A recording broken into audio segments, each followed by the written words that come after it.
Yo, yo, yo, it's your boy Joe. This your boy Greg. We the co-pilots from coast to coast. We do the most. So what's your flight? Whatever it is, we got you covered. Hey man, so we had a little technical difficulties a little earlier, man. But we back on Co-Pilots Podcast, episode 78 in the books, man. And so Greg, how you feeling, man? Man, everything good. Like I was saying, man, I went to go see my little nephew play ball today, man. He played Ed Waters College. It was Ed Waters University. And they had two games. So I went and watched the first game, and he had four base hits, and I think two or three stolen bases, man. He had a good game today. And man, he balled out, man. So I was proud of him. I got it. I almost forgot. I say, damn, let me run that good thing. Like, the ballpark right around the corner from me. Hurry up and got dressed, drove down there, made it there Mm-hmm. right in time, right before the game started.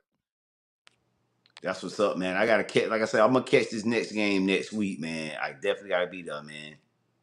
And see what he talking about and how it worked, because when I looked on the schedule thing, it had I'm saying, like, I know he play on the other team, right? Um, no, well, Or they he play played. on the big team. He played on the JV team. Yeah, He that's what I'm played. saying. What time they play? Do they play at the scheduled time, or they play it on another field or something like that? I d- How I that had usually work? I haven't even. Yeah, they play at the same field. I haven't got a. I haven't looked at the schedule. I just know when they tell me he play, I just slide up there. All right then. So All right then. That's what's up though, man. We gonna get right to it, man, and we gonna talk about Super Bowl 59, man. Um, and I want to start off by saying, to in the words of Wild Fan Young Lucci, you gotta win, fight, and conquer. And that's what them boys did, the Eagles. oh yeah. They went out there, they put on, the defense was just dominating the defensive front. And I mean, all night Pat Mahomes was harassed. And that was the story of the game.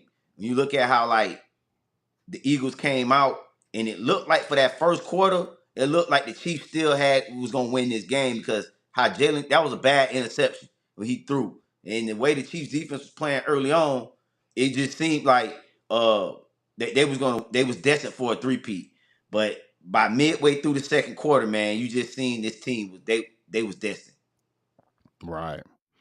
And one of the things I was telling people, like, before the game started, I say, man, for some reason, man, I like Philadelphia to win. And I know we got this stigma that you don't bet against Pat Mahomes, you don't bet against certain quarterbacks, but sometimes, man, um, other teams, man, they play just as hard, man. And and it's, and a few of the things that I noticed that was going to take place, I was like, man, and it happened. It was crazy, right? I was telling people, I say, man, the Super Bowl, you don't have to worry about the ref making any bad calls, and which they didn't. I say that's why I feel like Philly is going to win this game. And I say also you got to account for the pressure that's going to be coming up the middle that give a lot of elite quarterbacks a problem. You get what I'm saying? Like, Mm-hmm. this was one of the things that gave Tom Brady a lot of problems going against having the pressure up the middle versus coming off the edges. And we know that when you look at this Philadelphia team, they are real strong in the interior of their defense. And so also too, I pointed this out. I say, man, watch that boy Cooper DeJean, man. He's going to be one of the X factors with this defense. And he was one of the best slot corners, man, in the slot this season. I ain't gonna So lie, he he's able to play on the he can play, outside and man. he can play in the slot. And that's trouble right there. You get what I'm saying? When you got to cover the likes of Travis Kelsey, which we know that is Pat Mahomes' favorite target. So when you can Mm-hmm. take away that, whereas he got to rely on other targets, man, that's going to be a problem all the time. Yeah, man. And when I thought that, when you look at the Eagles defensive line, man, I thought, watching them play throughout the course of the season, I didn't think their defense was legit, because I was like, the NFC, that's just to keep it real, the AFC has been the better of the conferences the last couple of years. And so I was like, they ain't really played nobody. But man, that defense showed up last night, man. I mean, they got after Pat Mahomes, man. I mean, this guy had no time, man. One of our favorite players, Juwan Taylor from the Jazz, boy, he got whooped up all night last night, all And, night. and you know what's crazy, right? Like this season, the Eagles had the number one defense. They had the number one ranked defense, right? And Right. that's worth noting. But the story behind this Philadelphia team the whole season was Saquon Barkley. And that Right. took a lot, you know what I'm saying, the airtime or you know, the notoriety of this defense because if you think about when you had the Seahawks, the whole talk Mm-hmm. their defense. You get what I'm saying? And Right. a lot of these other teams. But Philly defense was good. And you have to give credit to their front four because I don't think they blitz none this game. And a lot of times, man, you know, when you go with the safe, just rushing your front four, you get what I'm saying?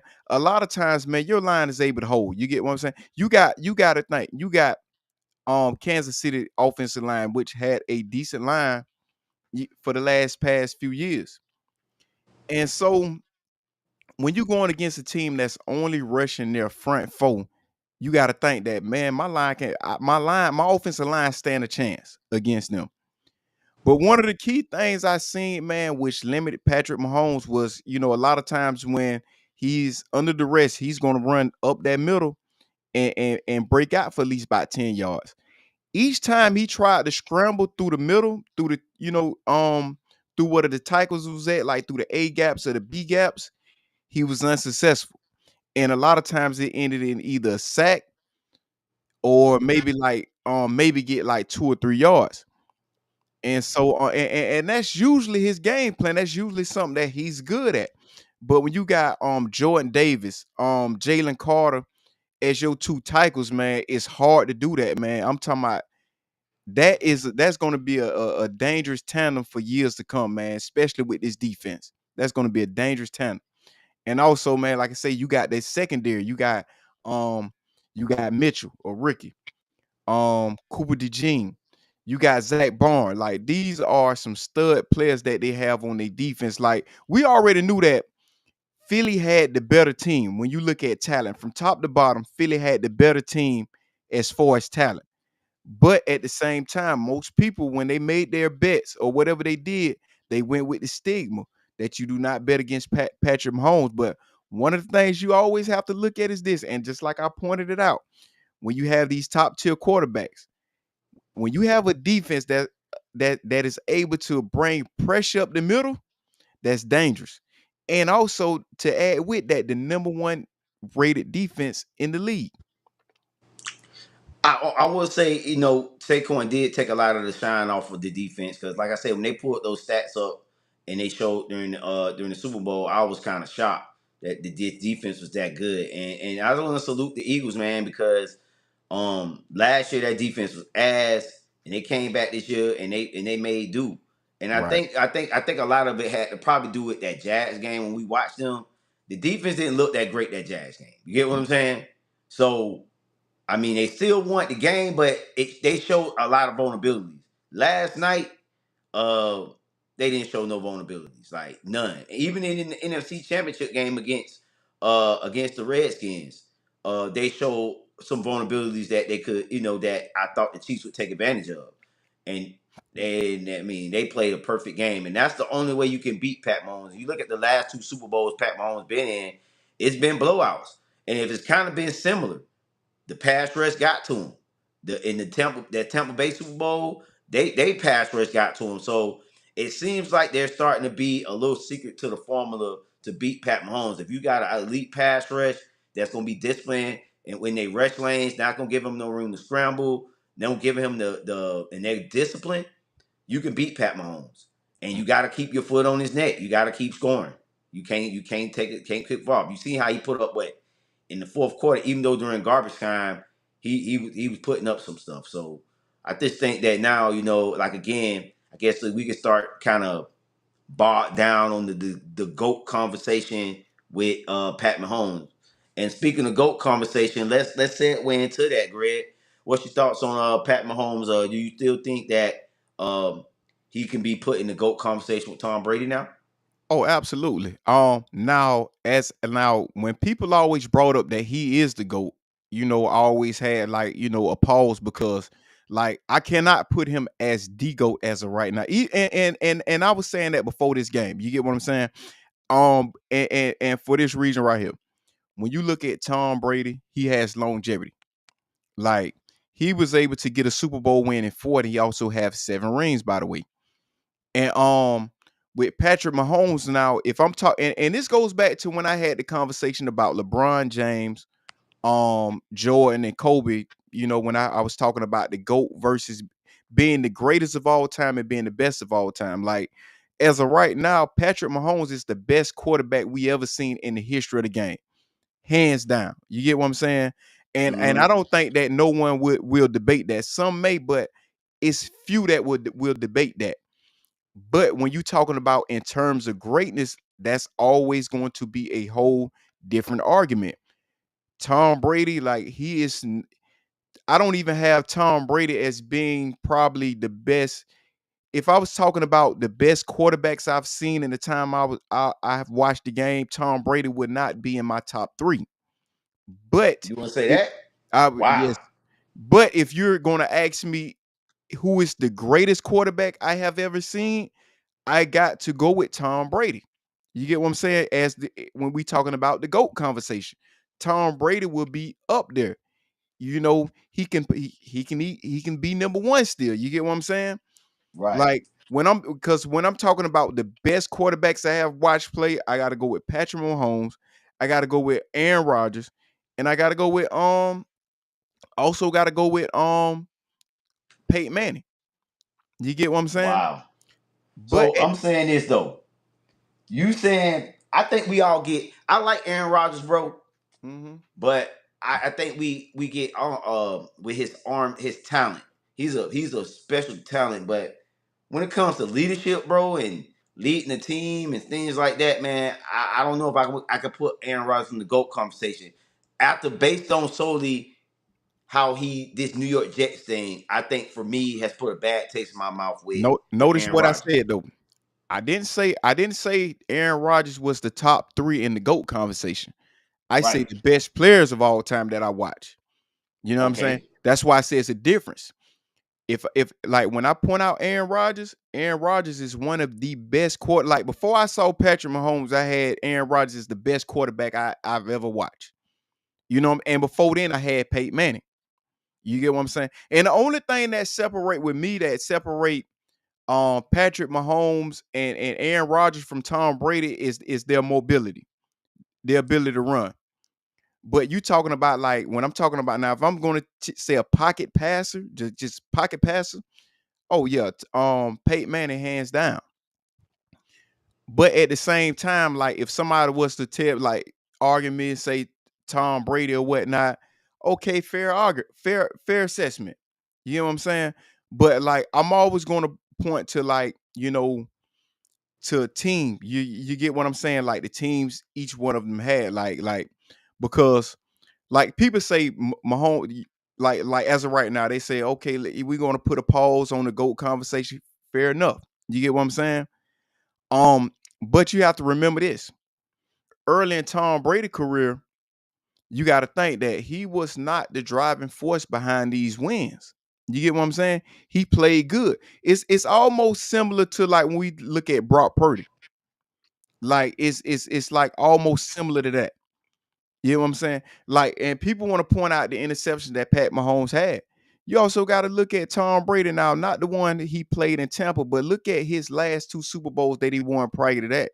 He had his numbers was identical to Patrick Mahomes' first half numbers. When you look at in terms of interceptions, yards, turnovers, and things of that nature. In the first quarter, in the first half, he had 2 interceptions in the Atlanta game. Mm-hmm.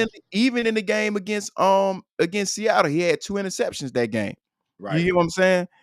The thing that was able to that the thing that turned everything around is that he didn't have the same amount of pressure on him in the second half. You get what I'm saying? And your Right. defense got to be able to make plays and whatnot. And it's why I get always bring up if your defense is playing good along with your offense, then that's when you start to be able to say, yeah, this quarterback was able to make a comeback. But your defense got to be able to play good as well as your offense. Yeah. in this GOAT conversation as well, man, the defense as well. They're a part of it. And if you, I mean, you just look at historically, all Tom Brady Super Bowls. Mm, Shit, his defense played a major part in him winning those Super Bowls. right, It wasn't just like him carrying the team. And you look right, at those early Super Bowls, I can say make a case that probably the first two Super Bowls, I would say the defense carried Tom Brady. It right. wasn't until like they got Randy Moss, I would say, when the offense really opened up for Tom Brady. You know what I'm saying? That's when it was like, okay, Tom Brady is like carrying his team now. Is, you know what I'm saying? So And uh and also you can look at like the Super Bowl against the Rams or whatnot. Tom Brady mhm, had a horrible game. Like that was the worst Super Bowl we ever watched. And it's crazy, right? Because you can say that Tom Brady was a part of the worst Super Bowl we ever watched and one of the greatest Super Bowls we ever watched. And even that one he lost, but he played a good game though. You get what I'm saying? Like he right, lost against Philly, but due to no fault of his own because he played a great game. That you get what I'm saying? right. And so you can't count that against him, you know. So I feel you. I have to be fair to that because I would use that same argument to, when Pat Mahomes lost to Tom Brady in the Super Bowl, which he didn't have no offensive line. His whole offensive line was banged up. Hmm. But and like I say, man, is a lot of times, man, is variables that happen with this, outside of just a player playing bad. Sometimes you have that, like, yeah, he playing like trash right now. Like in the first half, Patrick Mahomes played bad. You know what I'm saying? But you can also say the same thing for Tom Brady in the first half of some of his games as well, that he played bad. But the thing was that turned things around. Your defense was able to play good along with you playing good as well. Yeah. So that is why I say I do not take, like I say, I never had like as far as being better. Oh yes, I still got Patrick Mahomes ahead of Tom Brady. I got him as the best quarterback I ever watched.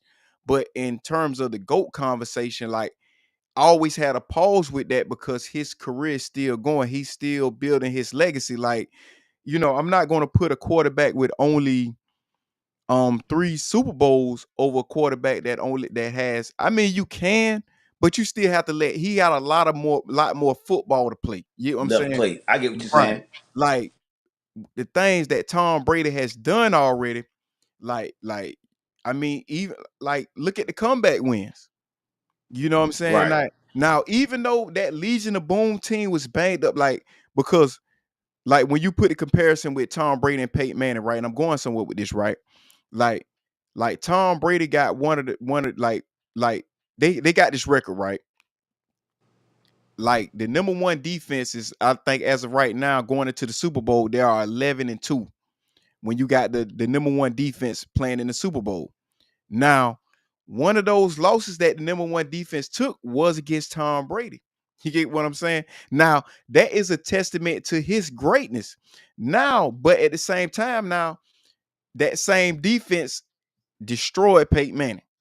You get what I'm saying? So now this is an argument I always receive when I say who the best quarterback is, when I always vouch for Peyton Manning. Now, this is an argument I always get thrown at me, right? But at the same time, like I always say, is a lot of times it's variables. Now, when you look at that team that Tom Brady went against, that Legion of Boom team, that was a whole different Legion of Boom team that Tom Brady went against. You get what I'm saying? Now, even in the first half, they gave Tom Brady problems. But one of the things that happened in the second quarter, you had a ton of injuries. You had Cliff Averill that was giving Tom Brady hell that game. The defensive end, he got hurt. He didn't play the second half that I remember. Um, if you remember the two cornerbacks that played on the other side of Richard Sherman, they was down to their third string cornerback. Yeah, And because if I you remember they had lost the year prior. They lost right, Browner right. to I think it was Eagles, and one of them had signed him to that big contract. I think it was the Saints. One of them did. It could have been One the of them Eagles. signed got to sign a Right. big contract. Yeah, I remember that. Yeah. As a matter of fact, Browner had this little steroid thing too, the usage and everything as well. But Hmm. like if you recall that game, like Tom Brady might have thrown maybe 2 or 3 passes that was over 10 yards. You get what I'm saying? Like everything was like short. and because you had the cornerback playing so far off, playing like 10 yards back, and they was like constantly like driving the ball downfield, which was a good strategy by Bill Belichick, by the way. But but that was a whole different team because the team that Peyton Manning played against, like they had a good rotation. Remember they had if you remember they had Cliff Everett and they had Michael Bennett on each Michael side. Bennett. But Yep. when their rotation, you had I can't think of it, Clement and Red Bryant was the other two dudes they was rotating with. If you remember the next year, they went to the I think one of them went to the Jags. I want to say both of them might have went to the Jags, Red Bryant and Clement. You get what I'm saying? So you didn't Hmm. have that same constant rotation with fresh legs coming into the game. You know what I'm saying? So, and that's why I say, man, it is variable. Sometimes things happen, but nevertheless, in those situations, he came through and he stepped up. So you can't take nothing away from him because you can't control what you play against. You only play against what's in front of you, and you do a good job that count towards your legacy. So nevertheless, man, you still gotta have Tom Brady as the GOAT. And I still had him as the GOAT even before the Super Bowl. This ain't nothing I'm talking about in hindsight. You get what I'm saying? He was still the greatest player of all time, quarterback, still the GOAT or whatnot now. But at the same time, Pat Mahomes still nudging, he's still threatening that position. You get what I'm saying? But that has been my take on that, and that is still my take on that. But Yep. like I say, Patrick Mahomes, he still is in the GOAT conversation though. Yeah. Yeah, Pat Mahomes, man, I think um he's still in the conversation. I just think right now, um, a lot of people is probably going to be like want to take him out of the conversation just because everybody's a prisoner of the moment right now. This is Correct. probably one of the probably this is probably the worst a lot of people have seen Pat Mahomes play on the big stage. You know what I'm saying? Even when it came to that Super Bowl against the Bucks, I mean, he played bad, but it wasn't this bad. I It mean, was 24 yards in the first quarter. I mean, the first half. I mean, the offense could not move the ball at all. So everybody's probably looking at, oh, no, he's not a GOAT quarterback because GOAT quarterbacks don't play like that. why they don't. But I just think that, we got to, like you said, man, he That's still got a right. long career ahead of him, man. He gonna get back, get motivated and shit. If he's not the GOAT quarterback, they're still favored to win next year's Super Bowl. Right. Even after the loss, they still favored to win. So that says something right there about Pat Mahomes. See, it's crazy, right? Like people would say that GOAT quarterbacks don't play like that. You get what I'm saying? But the same, like I say, man, I just pointed out like three scenarios when you seen Tom Brady play like that. With Peyton Manning had those type of games. You get what I'm saying? Yeah, And I there's get what you're saying. and there's I'm still not saying me per no, no, se. no. I know. Yeah, I but know I'm you're just not saying saying people. this. That's what I'm saying, and I'm saying that to them. I know you're not saying this, Right. but like, you get what I'm saying? And like, Tom Brady, Peyton Manning, we got them as like two of the greatest quarterbacks we done watch play the game. You get what I'm saying? And then the other quarterbacks, how many, it ain't too many times they done been to the Super Bowl. Just going to the Super Bowl and not playing good is still a testament to your greatness because you made it Right. there. You know what I'm saying? I All together. I agree. I think a lot of people right now just prisoners of the moment, Right. and I think also too, you have a segment of America. I say America's, but you got a segment of America that was kind of rooting low key for the Chiefs to lose, the Taylor Swift movement, all that. So that you're gonna have haters. You get what I'm saying? But Right. I think at the end of the day, bro, when you look at the Chiefs, Pat Mahomes, man, this guy, he's doing something that a lot of young quarterbacks haven't done, man. This guy's Right. still under the age of 30. And how many Super Bowls he done played in? This is what, fifth Super Bowl? Yeah. Got three You get what in I'm saying, stadium. bro? Right. So I mean, 5 Super Bowls under the age of 30, bro. Yeah. You talking with the big dogs. If you not in the conversation, you might be in the room or you Oh close no, by. he You feel he me? definitely he right in their face, like He in you a know what I'm saying? somewhere. You feel me, man? He in their But face, like you know what that's I'm what's saying? up, though, man. But Um, what's crazy, like, cause people like, you know, Cause it's been this big thing for the last couple of years by, people like, they tired of seeing Taylor Swift and everything. Like, I don't get that. Like me, my thing is this, right? Them showing Taylor Swift has no bearings on the game. Like it don't it never took away from, the replays, the plays. Like we never missed the play, we never missed the replay or none of that just because they showed Taylor Swift. You know what I'm saying? And it's like, I guess like you have people hear somebody say something and they just have to add to it or just be a part of it, all of a sudden like they disagree with the move as well. You know what I'm saying? Like I understand it, like they're gonna show her a lot. She's a popular face. I get it. You get what I'm saying? I have no problem with that. You get what I'm saying? Because I can watch the game, see her, and they right back to the play. I never missed a play of action. I never missed a play of football because they decided to show Taylor Swift. So it's like I don't get it with people like have like that always have this rant about them showing Taylor Swift they show her too much. You get what I'm saying? Like, how Mhm. is it affecting the game of football? You get, I get what you're saying. Like, yeah, is it killing you that much? It's right. like, I get what you man, and It don't it's affect nothing. crazy people that be it's crazy that people they let their emotions get the best of them. And don't get me wrong, bro. I'm one of them people that probably get a little agitated with the Taylor Swift thing only because I feel like uh she has no part of the game. Like you know what I'm saying? But it's not to the point where I'm not rooting against them. Like Yeah. I just think that every time Travis Kelsey do something, you don't have to turn to her to see what her reaction is. You know what I'm saying? Like that was a little cringe worthy, but all the points you made was valid. Yeah. Like Hey, you're I not taking love away from the game. You see in the replay, hmm, there's nothing. So if there's a little, they want to be a little extra. yeah. It's cool, but I just think for the die-hard fans, they look at like, hey, it's all about football. That's not stick. That's not bring pop culture into it. Let's not get It, a fan base of people that don't really care about football into football. it's too late But for that. I see what the NFL doing. They trying to Yeah. spread business. Right. So I see it both ways. Cause it's like Saturday Night Live. You get what I'm saying? You're gonna bring people that's probably never watched Saturday Night Live at football players, but they're a part of the show. You get what I'm saying? You bring them on Right. as sometimes they may bring them on as a co-host, Right. but for popularity reasons or whatnot. They may have Right. never watched the segment, for me, for example, I've never watched it. If it come on, like I mean, if it's on its own, like it's nothing I cared about. But let's just say if I was a celebrity, they say we want to bring you along to be on, you know what I'm saying, for whatever reason. I'm gonna go on the show. You get what I'm saying? I'm gonna go on the show because I know what it can do for my brand. You know what I'm saying? So, like I say, Right. it has like now if it was taken away from the actual game, then I would have a problem with it. But it doesn't. You know what I'm saying?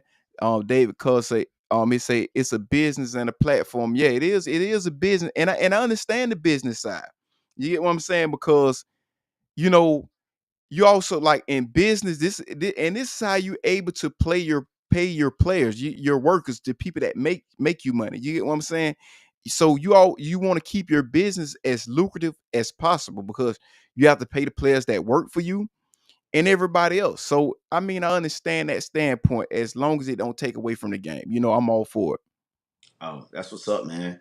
And I just we have to and we all as humans sometimes. And I know me being one of those older guys, we have a hard time changing. So, and that's just Right. one of the things that for me, I have to change and be like, hey, is it that bad? And it's not really, Right. but like you said, man, it's all about business, man. And I know if my bottom line, if I can make some money, shit, I'm gonna make that money too, man. Straight up, straight up. Straight up.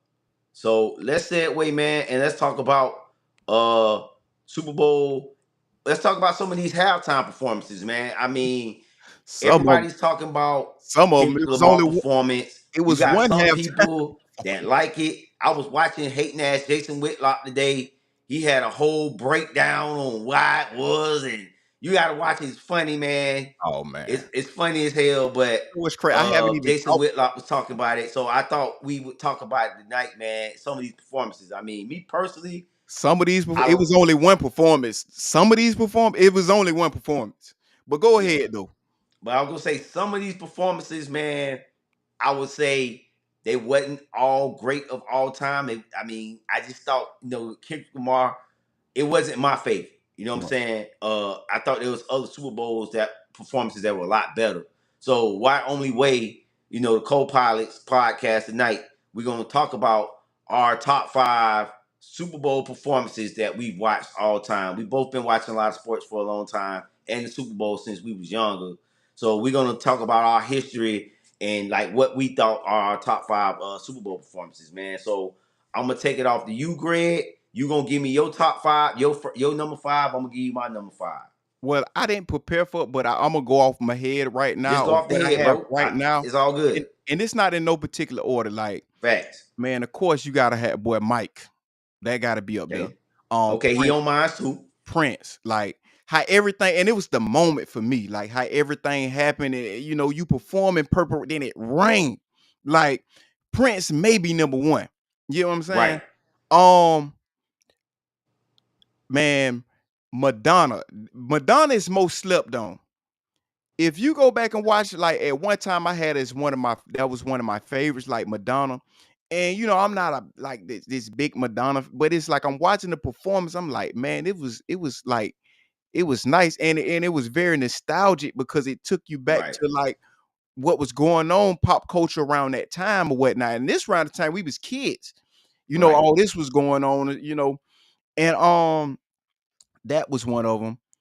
I also liked it, the one with Beyonce, um, Bruno Mars and Coldplay. I liked it that.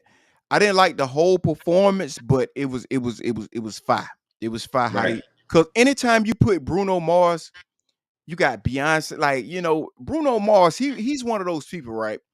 Right. I would never want to perform after. If he was doing a show and I'm on a bill with him, and they booked me to go after him, I would say no. Let him let him close the That'll be show. the main attraction. I would never want to close the show after him. You get what I'm saying? Right. He's one of those guys. Like, do not think you finna perform after him. You know what I'm saying? Maybe somebody like Chris Brown. You get what I'm saying? But me, not. A lot. You get what I'm saying?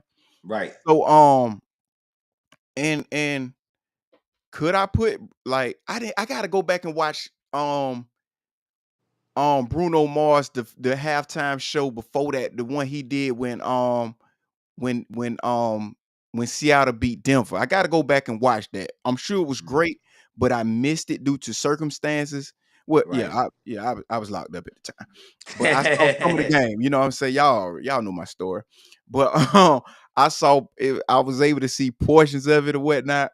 This time I was in the county jail or whatnot, back on my appeal, and I want to put Kendrick Lamar at that fifth spot. He's in that fifth spot as of right now. Okay, you gonna have to break it That down, bro. that could change. And I'm gonna say this right, the moment. And this is why he probably would be in probably top 5 for a lot of people. It's the moment. You get what I'm saying? You got to think about it was highly anticipated. Like, what halftime show was more highly anticipated outside of this right here? The only reason why a lot of people won't like Kendrick, because a lot of people like don't feel Kendrick music because they may not understand it. You get what I'm saying? A lot of people don't like what's the word I'm looking for? A lot of people don't too much get into they don't get into what's the word I'm looking to, man? Conscious music, conscious rap. You know what I'm saying? Like, a lot of people feel like Lil Wayne would have been, because they want something that entertains them, excite them. For me, I'm kind of like well rounded when it comes to this stuff. And like, I enjoyed it. You know what I'm saying? Like, I was looking at the message with it, like, um, that Kendrick was putting, and online, people going different ways with it or whatnot. The message I got from it, like, was kind of just simple, like, and for me, that was like Kendrick, like saying, forget what, the box they gonna try to keep me in. I'm gonna be defiant. And not personally, not necessarily being defiant as if like I'm going to be like this guy that just buck all the rules, but the rules they try to give us that we, you get what I'm saying? Right. I'm gonna be defiant to the system that keep us under oppression, you know, and that's what I was getting from that. And so I love the show, man. I loved it. So as of right now, that is in my top 5. But I know that the what we were always waiting on for him to perform that song. You get what I'm saying? And man, listen, it and yeah, I know that we probably shouldn't be waiting on this here because we know that it kind of goes into the rap battling, the beef and everything, and it's pretty much a personal battle. You get Mm-hmm. what I'm saying? It's like not just say like cultural hip hop where you got a rap battle going against. This is actually a personal beef between the two. But Right. I would be lying if I say that I went one of those people that was like, he got to perform that song now. He got to, and you got to think, bro, the crowd response when he Yeah, I said know, man. It went A crazy, dog. minor, the Yeah. crowd was so loud at that point right there. The crowd response, like, and Right. that's why I say, man, even if you don't agree with what he was saying and everything, like what you didn't like to perform, look at the crowd response. And hold on, David just say to me it was about the symbolism with Kendrick. This was our Super Bowl for us black people. It was deeper than what y'all saw. Correct. Correct. You know what I'm saying? I totally agree with that. And that's when I brought up and that's why I brought up being defiant. You get what I'm saying? Like he could have performed They Not Like Us and the Super Bowl could have been just flat. You get what I'm saying? But because everybody was waiting on that moment. But outside of let's look at outside of the beef with him and Drake. He performed those songs and everything like that though. I still would have said it was a good halftime show because I done seen some that I expected good out of, and it was like, oh man, because for example, Maroon 5, I was anticipating that one. I'm usually not big on Super Bowl halftime shows, but Maroon 5, I'm a fan of theirs. I was anticipating that. I said, okay, man, you got Adam Levine finna perform. Oh, this finna be a classic. This finna be a classic. Man, when I seen it, I'm gonna be honest, I was disappointed. I wasn't a fan of it. You Yeah, know, nah. then now what made it good, you had Big Boy Sleepy Brown come out there. And they kind of helped it a little bit, but I was disappointed in the show though. I thought it could have been better. Of Yeah. Well, for me, man, you got an interesting top 5, man. My top 5, man, I got, Michael Jackson. He course. in there. You know what I'm saying?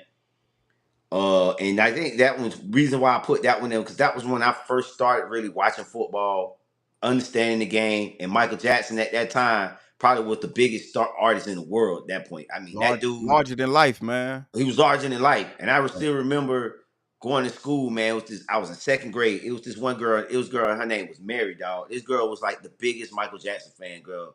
I mean, she was the biggest Michael Jackson. You couldn't say nothing. You remember how, like, back in the day, kids was cruel. So we used to mess with Michael. Oh, he talked like a girl, or Yeah. he soft voice, dog. That girl boy, she go crazy about you. You had to talk about Michael Jackson in front of her, man. Still Right. remember that. Now, the reason why I say the choreography in that halftime show, dog. Like the organization, everything that it took, all the pyrotechnics and everything that they had with Michael Jackson, dog. That performance was so, like, I don't think nobody can ever top that, in my opinion. I think that's the best performance ever in a halftime. The next one is his sister, dog. Titty Gate.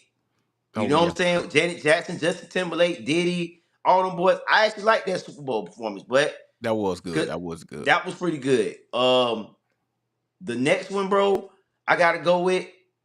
I gotta go with Destiny Child, dog. I thought Destiny Child, them That doing was that good. that Super Bowl that year, dog, was pretty dope, dog. You know what I'm That was saying? good. That was a good one. And I could put that one, but for me, it wasn't long enough. Like I Right. thought that show was like too short. And I'm like, damn, that's all because it was a great halftime show. But I'm like, damn, that's all we get. You know what I'm saying? But like, I'm like, man. But it was a good halftime show. It was It it was a was a good, good halftime good show. halftime Uh, show.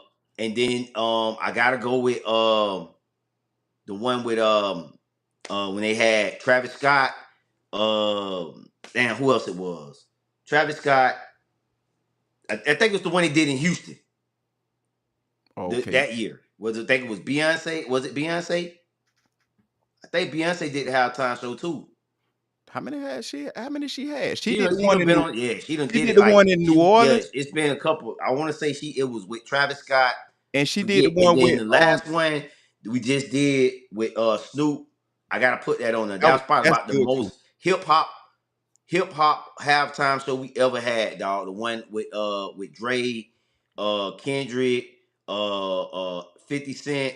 I gotta put that one as probably by far outside of Michael Jackson. I gotta put that one as the second best halftime show. That So that was those are that my was good top too though. five uh halftime performances, man, that I had to give, man. But I can't put Kendrick in there because the only reason why I would put Kendrick in, and I'm gonna put this comment right here. I'm gonna show this comment and you let me know what you think. Right. This is what David had to say. He Pissed off a said lot. he pissed off a lot of people last night on the political side, but to me, Whitney Houston did that. I think Whitney Houston, she sung the national anthem, Yeah, which she she had the by national far anthem. sung the best national anthem ever. I think everybody about I always say she sung the best national anthem. Yeah. Super Bowl 25, Giants versus the Bills. Mm. I think it was the Giants versus the I Bills. think I the think it was that Super Bowl. Cowboys versus the Bills. It was the Cowboys. Yeah. It was that Super Yeah, Bowl. Cowboys versus the Bills. Okay then. That But around I yeah, first man, started that's watching probably by football. far, the best national anthem. But yeah, man, I think Kendrick did piss off a lot of people. Like I said, man, you got to go back and watch. It's funny, dog. Got to go back and watch Jason Whitlock, his thing about the whole Super Bowl Oh, scene snap. with Kendrick Lamar. Man, it's funny, man. You gonna get your laugh on. Uh, but I think for me, I feel what everybody's saying. I feel what David's saying. I feel what you saying. Like what he was doing, but when you look at the entertainment value of it, and that's what the halftime show was supposed to be about, the Yeah. entertainment, I thought it lacked a lot of the entertainment value versus the other ones that we talked about. When you talk about the Madonnas, when you talk about the Princes, like they gave you great entertainment. Like, get what I'm saying? Right. And when you look at Kendrick Lamar, his performance, it was like, yeah, you taking a political stand, and we fuck with it, we rocking with you, we fucking with it, Right. but it didn't give us that entertainment. And I think if you're not a person like us that's really in the know, you wouldn't have really liked the halftime show. You But get what yeah, I'm yeah. saying? I think like if people look on the political side, you always gonna have a 50-50 right there when they get to that. Right. And so I mean, like for me, I thought it was entertaining, but I can like, okay, when you look at that, you know what I'm saying, in the sense of that, let's say for example, right? And it's going to your argument. Right. Let's say that you had somebody that had a different and I'm not even big on politics, but I'm just throwing it out there. Let's just say like if I was and somebody came with different political views I didn't agree, and this is what they was coming up with or whatnot, it's probably a chance I probably could feel the same way. But I thought it was like real crazy. Like I liked it with the PlayStation controller, whatnot. Then it said game over, and somebody brought this up, right? And I never looked at it like this. I looked at it so many different ways, but I never looked at it like this here. Sony is made by PlayStation. No, PlayStation is made by Sony, Mm-hmm. and that is the record company that Drake is a part of, Sony Records. Right. And I Somebody, thought yeah, somebody Jason pointed it Whitlock, out. who it was? Somebody pointed that out too. I'm like, wow, that now that was part that I missed. Like a lot of the other stuff they were saying, I was like, okay, yeah, I pretty much got that. I pretty much got that. I pretty much got that. You get what I'm saying? But when they brought that up, and that made me start it, because me, I'm a deep thinker. I like to Mm-hmm. think, you know what I'm saying? Sometimes I can be a shallow thinker as well, but like I'm a deep, like I just sit back and thought, and I just love to like ponder on stuff. And I'm like, dang, like I didn't think about that. Probably because like I'm not in depth as like with music as I used to be, like far as like with who signed with Mm-hmm. who and things of that nature like that. Right. Yeah, man, he threw a lot of subliminals at Drake too, man. Yeah. A lot of subliminals, man. Like I don't know if people caught that, but that A chain he had on, the Yeah. small A Yeah. minor. You know what I'm Right. saying? When you pronounce it lowercase, uppercase. You get what Right. I'm saying? I think a lot of people didn't catch that with Man, the A chain. that was bananas, man. That was, and like I say, man, I don't think, and like I say, man, going back to why I was like the reason why I got it, because that is going to be the most talked about Super Bowl halftime show ever. Like it got so much. It's like when I was It strolling, did. like I couldn't. It's like man, every stroll you seen the performance, like people like comment. You had so many stories behind it. Whether they went to the political side or just the funny side or the hip hop side or whatever the case may be. You get what I'm saying? Like this man pretty much like it got everybody calling him what he calling him, That word, yeah, we know a what it choke. He is. got him calling We him a don't want to choke. say it. We don't want to get Yeah, he shadow got banned. right. He got him calling him a choke, man, in front of everybody, man. And I ain't talking about the choke when they talking about money. But Right, yeah, he got everybody quoting this and having the world saying this like about you because, like, you know, in life and in prison, that's the worst thing you can ever be called. Especially right, in prison, you at the bottom of the food chain. That's the worst thing you can be called in the prison system, and just amongst most, just you know what I'm saying. right, And I think sometimes it get looked at because it get kind of downplayed somewhat because he's this big artist that's larger than life. You get what I'm saying? He's Drake, but mhm. like if this was anybody, like he would be looked at like the scum of the earth. And I'm not saying that these things that's being said about him is true. But I'm just commenting on it like everybody's is quoting this like it's a catchphrase now. You right.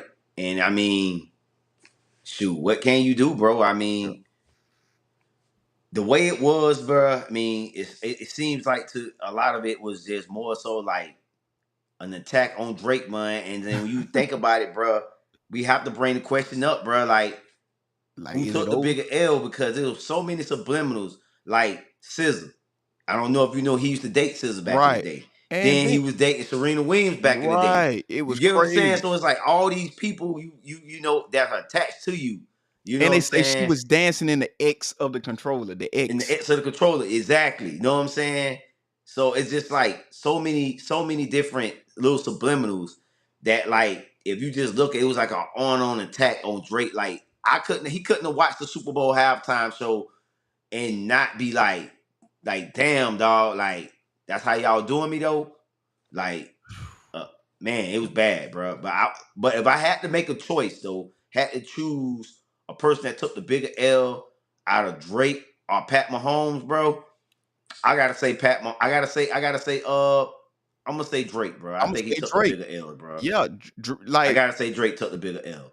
bro, like because what we seen in the Super Bowl with Pat Mahomes is we seen this before. We seen this with Peyton Manning. You get what I'm saying? We have seen this with tons of other quarterbacks, but we seen this also with Peyton Manning, who we just talked about it in the GOAT conversation. Right. Master, master chess, master chess maker, man. Yeah, but like with Drake, this was never seen before, and we knew it was gonna happen. We knew it was gonna. We knew like when that move was made, we like, oh, bro, it's the end. Like, maybe he can revive his career, or whatnot, because Jay Z came back out the ether. But at the same time, something of this magnitude right here, we never seen this before. We never seen Yeah. this. Yeah. He Like, gotta so he took yeah, the man. This big is L's. real big, man. He gonna have to drop a Stillmatic, like a Stillmatic type album, like how Nas dropped. You know what I'm saying? When he dropped Ether, you know what I'm saying? So I mean, not saying that he got a beef like this Kendrick, but what I'm saying is he gonna have to get back to the music, and I Yeah. mean he got to put out them bangers. That's the only way Oh, you gonna get over this, dog. You got to put out them bangers, dog. Like Drake is a it's walking hit maker, putting so out. it's Yeah, he like, a walking yeah, hit maker. He's a walking hit. You got to put them bangers out.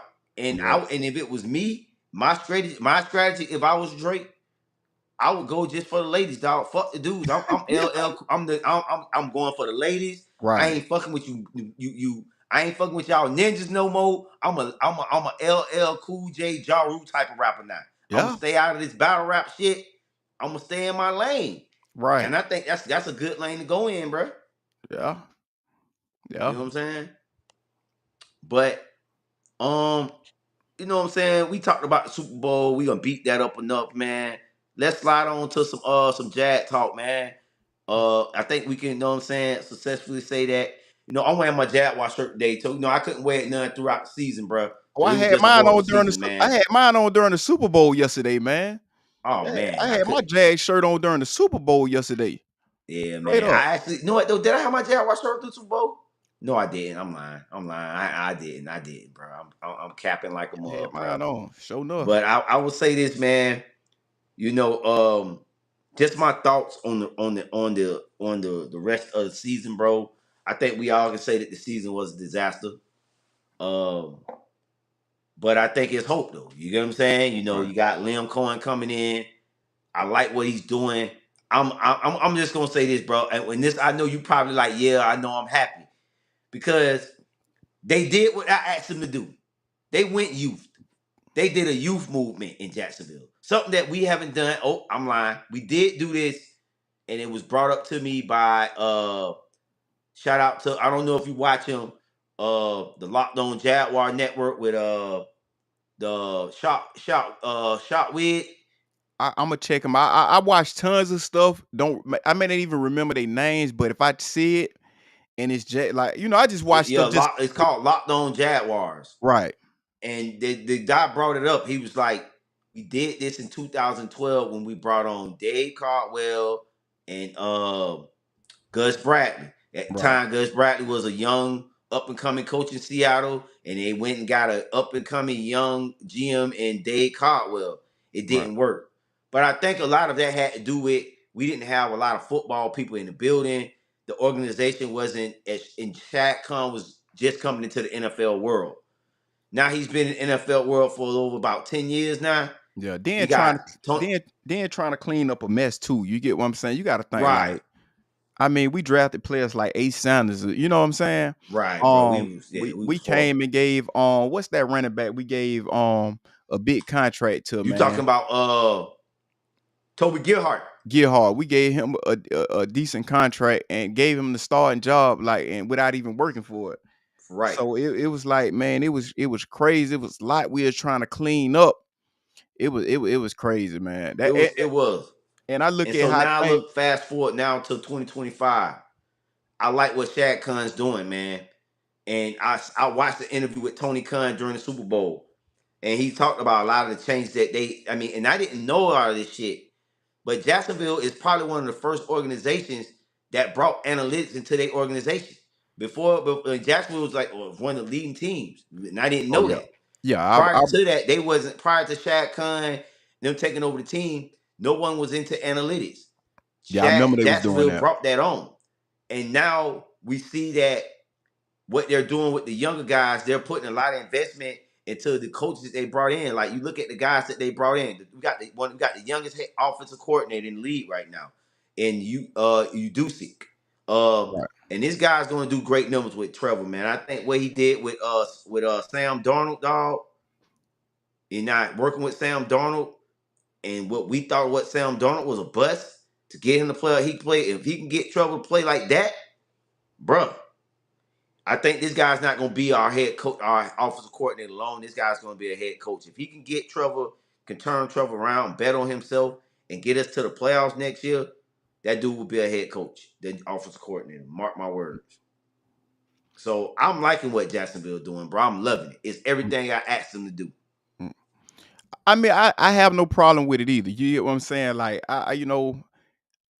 like, in spite of what we let go, it's like, okay, you still gonna try to take a step in the right direction. You bringing in a new coach or whatnot. Coach it seems like he's well qualified.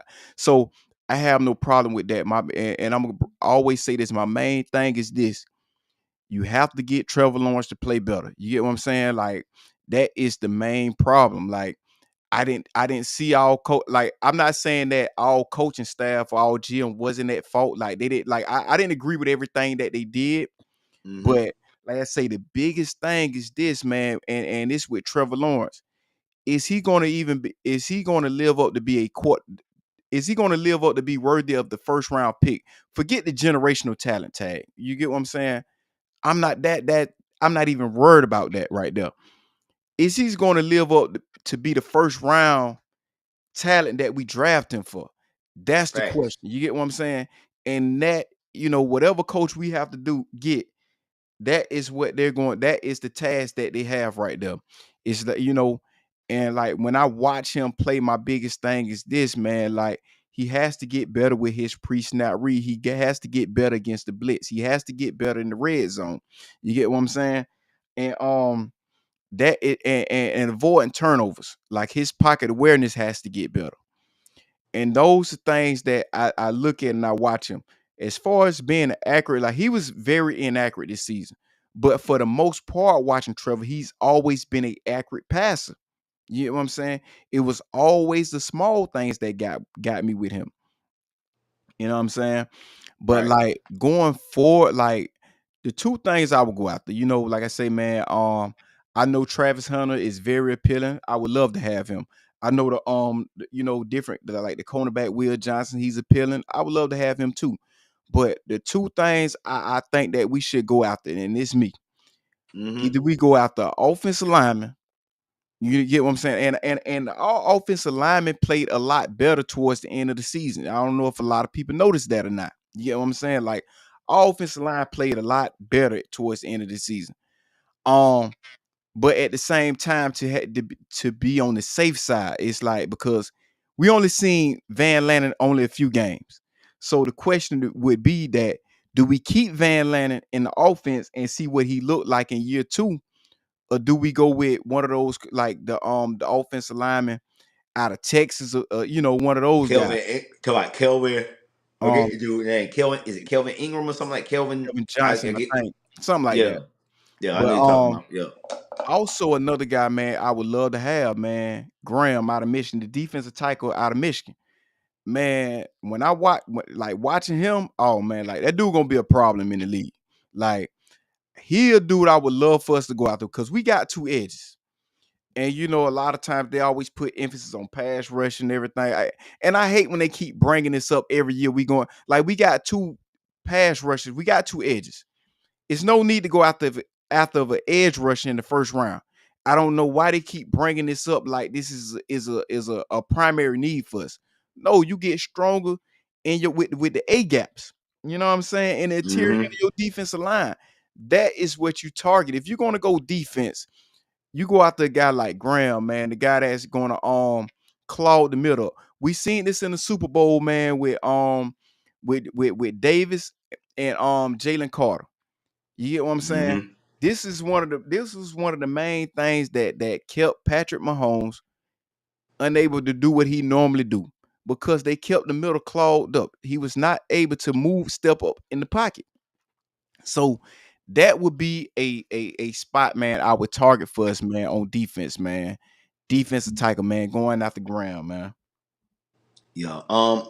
And just thinking about what you just said too, man. I think about a video I was gonna do probably about a couple weeks ago, and you hit on some of the topics that I was talking about was uh if they didn't want to go Travis Hunter. I said exact. I mean, in so many words, I said the same thing you said, man. I was like, we go safe pick, get an O line, go safe, get an O line, or we go D line. You got that guy out of Tennessee that I like. I think James Pierce or whatever his name is. I think he's on Right. the O line. He can play either three technique off. He can play the end too. So, I mean, but again, bro, you have to get the trenches straight, bro. I think that's what we have to really focus on. And start talking to hearing what Lynn Cohen say about that's what his focus is. I think that's how you build a team first. Get the trenches right, because you get the trenches right, O line straight, D line straight. That's the foundation of your offense and defense. Right. So I think we can get that. We can get solid up there. But like you said again, man, a lot of people keep sleeping on not on Trayvon Walker, man. I think we solidified at the end. This guy has quietly been a solid defensive end. I know everybody Right. keep talking about Aiden Hudson, but if you compare these guys side by side, the stats ain't that far off. It ain't like Correct. Aiden Hudson running off the field with fucking Trayvon. Trayvon is holding his own too. Right. And I look at like if you talking about just a pass rusher, yeah, you can give it to Aiden Hutchins or what we just, from what we have seen. But you talking about athleticism, like who can cover better. Like I'm going to give it to Trayvon Walker. He's able to cover from the edge position. You get what I'm saying? Right. Like Trayvon Walker is more versatile than Aiden Hutchinson. And a lot of people gonna probably say I'm crazy for saying what I'm saying and whatnot because people like to go with the popular name or the Hmm. popular opinion, but just break down the tape. You get what I'm saying? Look at like even in Georgia, like um he was one of their more versatile players. He wasn't projected as a first round pick because he played multiple positions and whatnot. He never got stable at one position. But we seen it like, he's coming, he had he got two straight seasons of he got double digit sacks. You get what I'm saying? Right. So, and also what he's able to do in coverage, and it's something I watch, when he's playing in coverage, like he can identify when you got the running back running in the flats and everything like that there. So I would say he's better at coverage, or you get what I'm saying, or if he's just as good as Aiden Hutchinson as playing in coverage. But I got him better at being a more of a versatile player, but just a solid pass rush, I got Aiden Hutchinson. So like I said, I didn't agree with that pick when we got him. I wanted Aiden Hutchinson. But at the same time, looking at everything, how everything playing out, I'm not disappointed. Yeah. Yeah, man. I think and I think that'll be a waste of a pick. Now, whoever GM we get in here, they still doing the interview process. I think Ethan Wall got an interview. They's looking at some guys from the Rams organization. They're looking at a guy from I think the Minnesota Vikings organization as well. Mm, But it's being spearheaded by Lynn Tony Point. Baselli, which I Okay. think that's a good thing because now that he's a part of the team, the organization, um, he have talks with a lot of NFL players, executives, and things like that. So forget a guy like that that's in NFL circles, you know what I'm saying, outside of Jacksonville, you get what I'm saying? That Right. helps. And that's somebody that we haven't had in a long time. The only person we ever had was Tom Coughlin. Right. And I think, he was his style was just too outdated. Right. Now you got a guy like Tony Baselli that's young. He can communicate with a lot of these guys. I think it's gonna pay dividends in the long run. I just think that, dog, when you look at Jacksonville Jaguars, it's a new era, dog. We're catching up with teams like the Ravens. The We have to, you wanna know. No, that's my goddamn somebody was calling me. Oh, But we're catching up with these organizations, and it's a good thing, man, because I think this team is gonna be hell of a lot competitive next year, man. If Lynn Cohen can just, I think he's nailed the staff, dog. This team can really turn it around relatively fast. and not only that, man, with Tony Baselli, you have a So Jaguar that's guy. my take on the Jazz talk, man. I'm excited, bro. I can't wait for OTAs to start this year. Yeah. And like what I was saying with Tony Baselli, you have a Hello? Jaguar guy. You can hear me? Oh shoot. You can't hear me? Can you hear me? Yeah, I can hear you. Okay. Okay. And yeah, what I was saying about Tony Baselli, man, you actually have a Jaguar guy. You get what I'm saying? Somebody that has been with this organization from the ground up, that started out, he got drafted with us. You get what I'm saying? He also made he's our first Hall of Famer in Jacksonville. So he's pretty much know the office, man, front and back, been there as a player. Now he's in the front office. So, I think that'll help. And also, man, you have somebody that actually have a passion for the team. Like, from what I'm getting with Tony Baselli, it's not just a job. You got somebody that's in the front office that has a passion for this team. So for me, I would think that that is the most important thing that we did with this team is having Tony Baselli in the front office. Yeah, man. That was a knockout hire, man. And reports are that they've been grooming him for this position for a couple years now. Mm, So I'm just glad that it happened this year. And I think it was the right time to put him in his position when he clear house. Because if you think about it, man, if they would have kept him around, bro, Yeah. and Trent Baalke and all them, and then you bring him on, I think you got to give Tony Baselli, what I'm saying, a clear slate. Right. And they gave him that, man. And I'm just excited, bro, because when you listen to him talk about the Jaguars, man, he understands like Right. this team has been hella bad for so many years. Right. And he looked back and be like, bro, this team ain't been good since I played. Right. You get what I'm saying? They ain't been good. Not And consistently good. it can be frustrating as a player who, like, not all players, but the players that bleed teal and black. You got Right. some players that bleed that shit, man. And the people that bleed that shit, man, they like, bro, they want better. They see the expectations. They want to let these guys know this is the Jaguar standard, dog. We gonna play at this standard. If you're not gonna play at the Jaguar standard, you're not gonna come to Jacksonville no more and go get a paycheck and ride off into the fucking sunset. Gotcha. Because we get a lot of dudes that do that shit. Hence Hugh Douglas. I don't know if you remember Hugh Douglas when he Y'all came and remember took Hugh that Douglas? paycheck. Yeah. Y'all remember Hugh Douglas? Yeah, man. So I can rant on about that, man. I'm pretty sure you could as well. But I know we got one more segment to get into before we get up out of here, man. And let's talk about the NBA, some NBA talk. The winners lose the free agency, man. I'm gonna give my spiel. I think the winner of free agency right now, I know everybody obviously gonna talk about Luca, Right. but I think the San Antonio trade, them getting De'Aaron Fox was a good trade. Oh Now I yeah. don't know if guys, a lot of people watched the Orlando Magic game on Saturday. You got to see them play in full form. You know that duo, and they look good, man. Wembley hit some timely buckets to keep the game good going in the fourth quarter. Chris Paul gonna be Chris Paul playing lights out defense. Competitive. It was a great game, man. And I think once they get gelling, San Antonio right now they're in the play-in spot. But I think if they can get this thing going in the end of the season, San Antonio can surprise a lot of people, man. So I'm looking at them. I think they're going to be the biggest surprise in the Western Conference. Or another team that's going to be a big surprise too from the Eastern Conference, man, is I like what Toronto did, man. I think they went and got Brandon Ingram. Brandon Ingram's up there in Toronto now, I believe. Is it Brandon Ingram? I don't It's even no, remember. I'm lying. It's not Brandon Ingram. It's the Pelicans. They made some moves as well.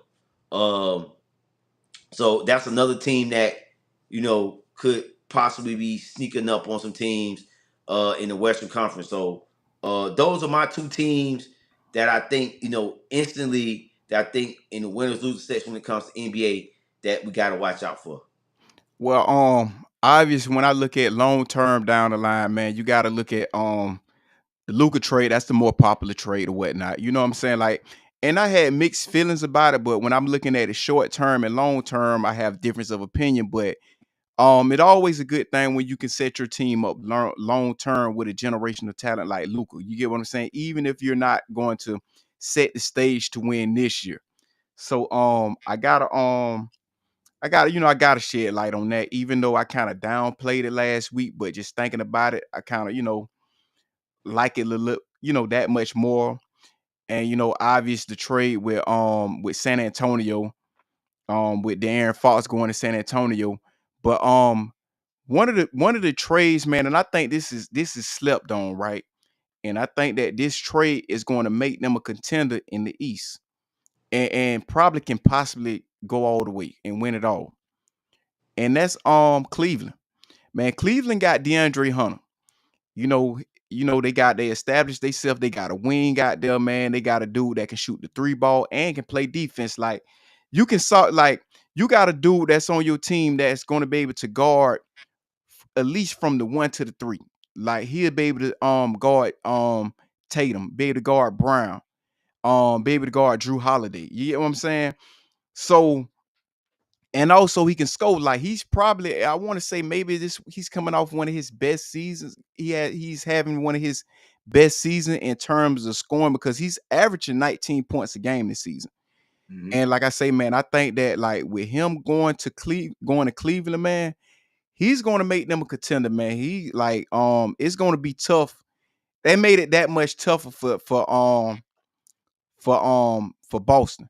Now, don't get me wrong, experience trump a lot of things. But I think that by Cleveland bringing in DeAndre Hunter, man, that's going to make them that much more competitive, man. I think that might have been like one when you looking at terms of winning now this season. I think that was the best trade made before the trade deadline.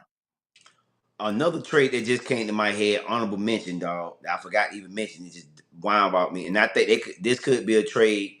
This could be a potential Eastern Conference matchup. The Bucks trading Chris Middleton for Kyle Kuzma. Um, I thought that was a good trade only because you trade a guy that is damaged. I mean, Chris Middleton has not been the same player since the injury.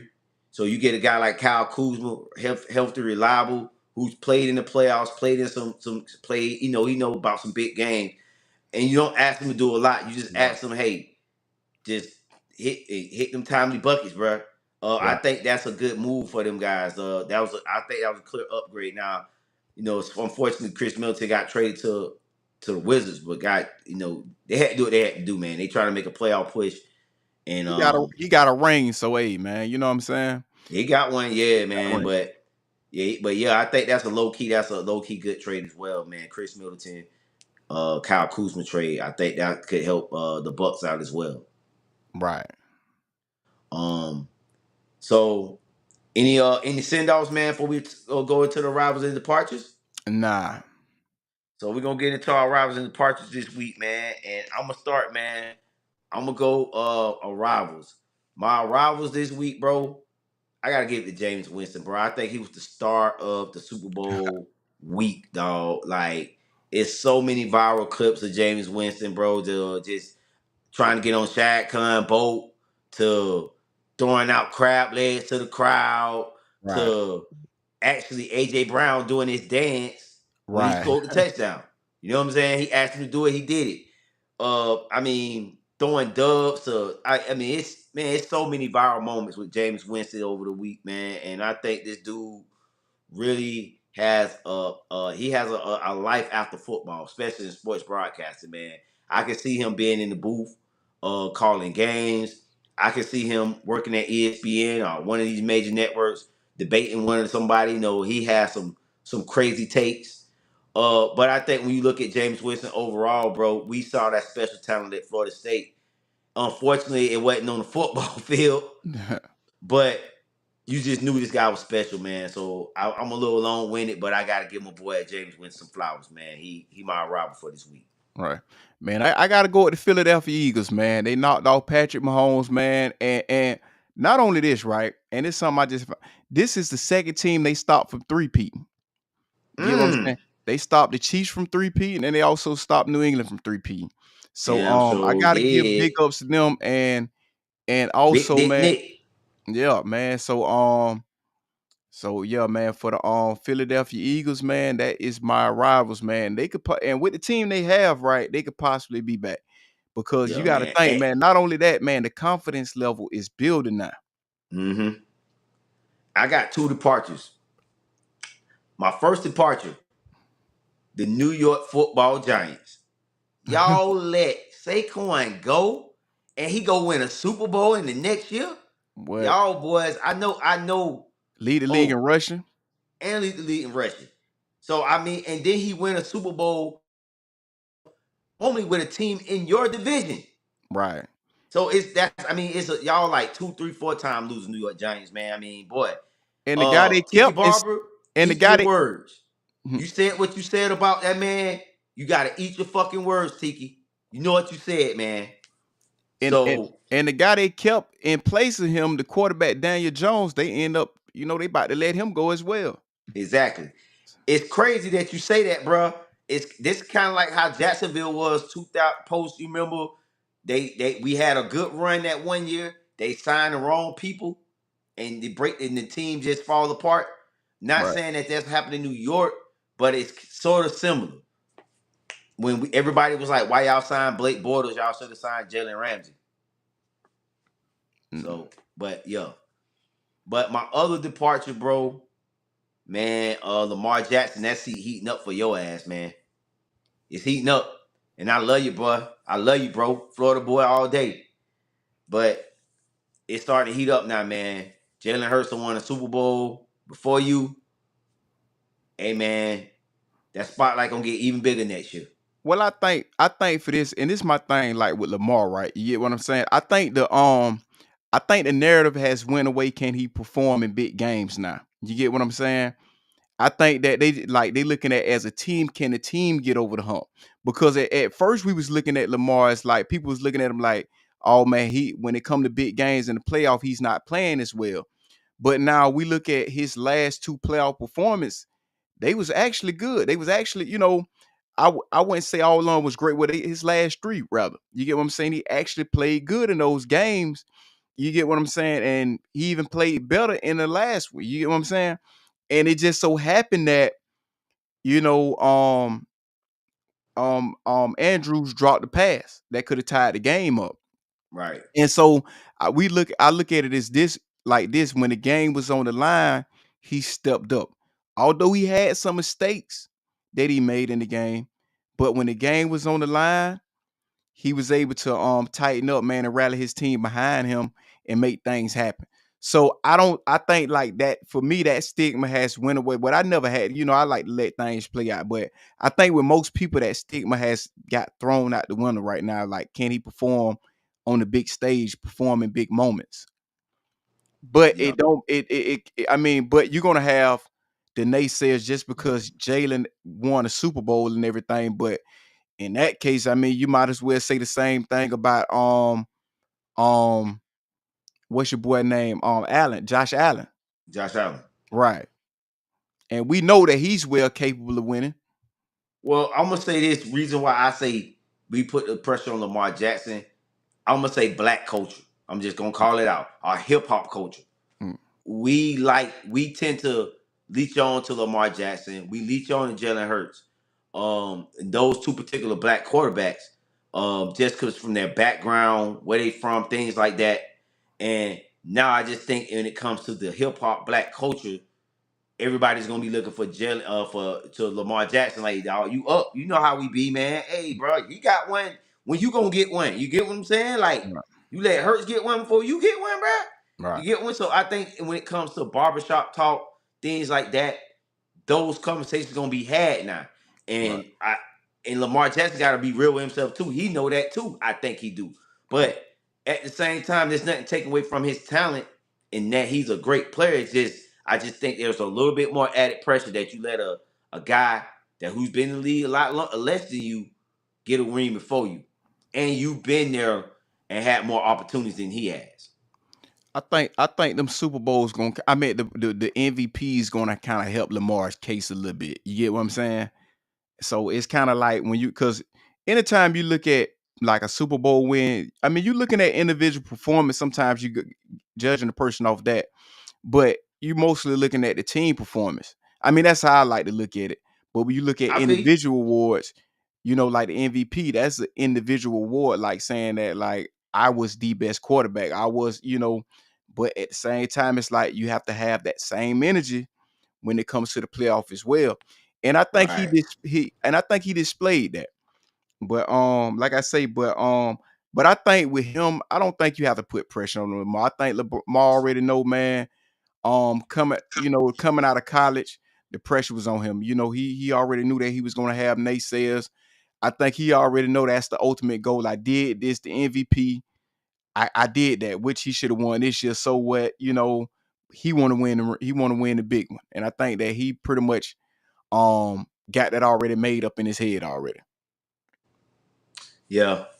I just I think he's gonna be back with a vengeance. And the crazy part about it is the Eagles are I think fifth or sixth favorites to win next year. They got the Chiefs, the Lions, the Bills, and the Ravens are all ahead of the Eagles. So that says a lot right there.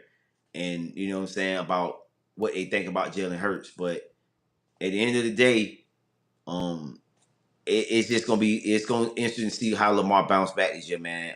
This upcoming season, man. Is he's gonna come with? I mean, it got. I mean, I want to see him win, man, because his story, man, and just what he's done. Like, you had guys like Bill Polian that was telling him he need to change position to be a wide receiver or a running back. You had, that people doubted him, and for Right. him to win two MVPs and get better every year, get better and better, it says a lot. He still got another step to take, and I think if he take that next step, man, he can be a Super Bowl winning MVP. But I don't know, man. It's gonna be kind of hard to do in the AFC when you got that damn Holmes, man. Right. I mean, for me now, my departures this week. My first one, man. I got the NFL honor show, it when you look at everything around, it was entertaining and everything. But my thing is this, man. Lamar supposed to win MVP. I mean, I get it. They wanted Josh Allen to win one, but just looking at the numbers, man, his numbers, man, was far beyond his. I mean, I guess you want to look at the talent that he had and everything, but I mean, like, let's not act like Josh Allen had a bunch of drop shots on his team because Amari Cooper did come there. You get what I'm saying? You did draft a receiver. But at the same time, man, you have to look at everything like what Lamar Jackson was able to do, man. Like, I mean, you talking about the number of touchdowns he had, fewer interceptions and whatnot, and almost rushing for 1,000 yards. Like, that was unheard of what he was able to do this season. Like, so I mean, to not get, I mean, not even nominated for offensive player of the year, but you first team all pro at the quarterback position, but you don't win the MVP. Like, that was crazy or whatnot. I Mm-hmm. thought he should have won it, but at the same time, man, Josh Allen, he had a he had a good season. He had an MVP worthy season, but Lamar still should have got it. But I guess they want other people to get the award. I understand it. It's understandable. Facts. You already But knew what it was though, man. so Protection for the complexion. That's all I'm gonna say. and I wasn't even going that far with it. What I was basically going to say is that sometimes they won't. Like sometimes look at the NBA, like LeBron, he don't win it every time they feel that he deserves it. You get what I'm saying? So You that was the angle. kind of like what everybody think about when Steve Nash won it that year. Everybody thought Kobe should have won it, but they gave it to Steve Nash. Right. You know what I'm saying? Like LeBron, a lot of years, he the best player in the NBA. Like, you look at what he doing Gotcha. from top to bottom, but he don't win the award every year. You get what I'm Mm-hmm. saying? So, okay, man, I chose to look at it that way. So, but that was one of my departures. My second departure, man. Mm-hmm. Oh man, and I know we talked about this a lot, man. I gotta go with Drake, man. Drake, man, like I say, man, Drake took a L, man. That was crazy, man. You talking about, man, built the ass, man, at his finest, man. Like, oh wow, like that took a lot of That was pressure belt off the what ass. That happened was to straight belt the ass. that took a lot of pressure what happened to Patrick Mahomes, man. Yeah, it Like, did. like, man, come on, like, sure, that was crazy. But that was my two departures, man. That's what's up, man. And on that note, uh, man, it's your boy Joe. This your boy Greg. Check us out on YouTube. Oh, we all on YouTube. I'm sorry. Facebook, LinkedIn, Instagram, man. Follow us on all our socials, man.